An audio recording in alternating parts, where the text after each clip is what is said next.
The stars twinkled softly outside as the little house glowed with the warm light of a bedside lamp. There was a small family: mom, dad, Paru, the daughter, and her little brother, Chanku.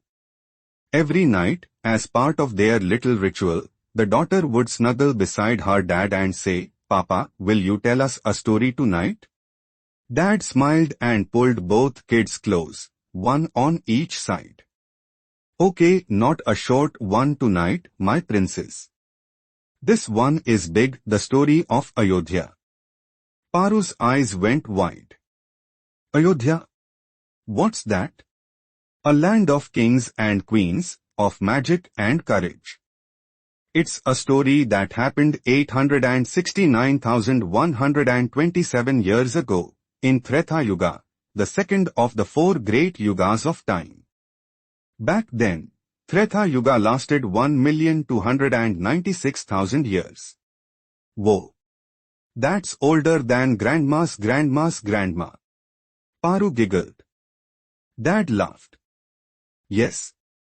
Now close your eyes and imagine.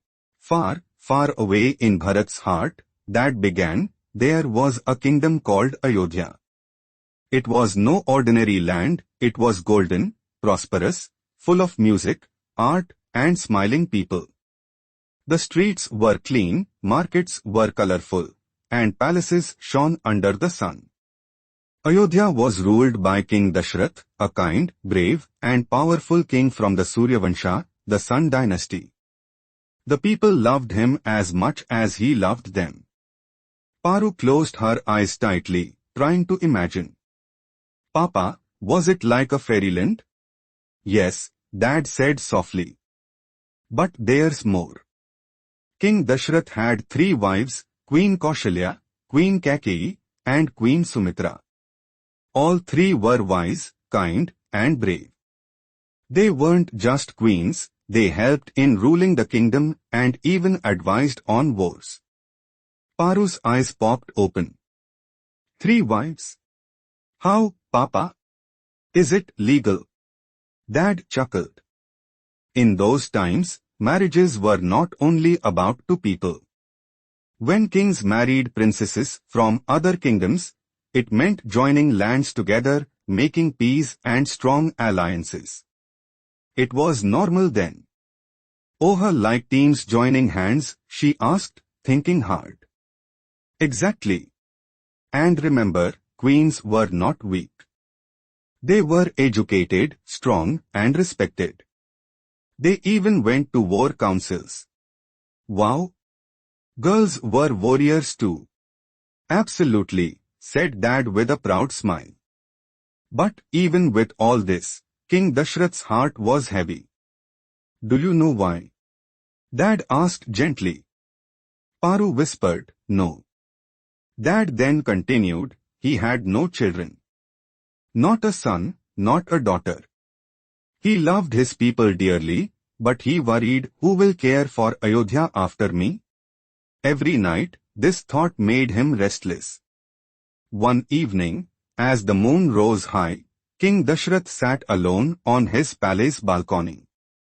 He looked at the stars and sighed, what use is a kingdom if I have no heir to protect it? That night, King Dasharatha made a decision. I will seek advice from my Rajguru, the royal sage. Surely he will know a way to bring joy into my life. But Papa, who is Rajguru? Paru asked. A wise teacher and guide for the king. Someone who knows the secrets of the universe and gives counsel. Oh, okay. Paru nodded with wide eyes. Then what happened, Papa? Did the sage help him? Did he get a child? Dad chuckled and pulled the blanket up over the children. Well, that's a story for tomorrow night. For now, just dream of Ayodhya and the wise Rajguru. Paru pouted but yawned. Okay. But you promised to tell me tomorrow. I promise, Dad said with a smile. Good night, my princess. Good night, my little prince. Soon, Paru drifted into sleep, dreaming of golden palaces, brave queens, and a king under the starry sky.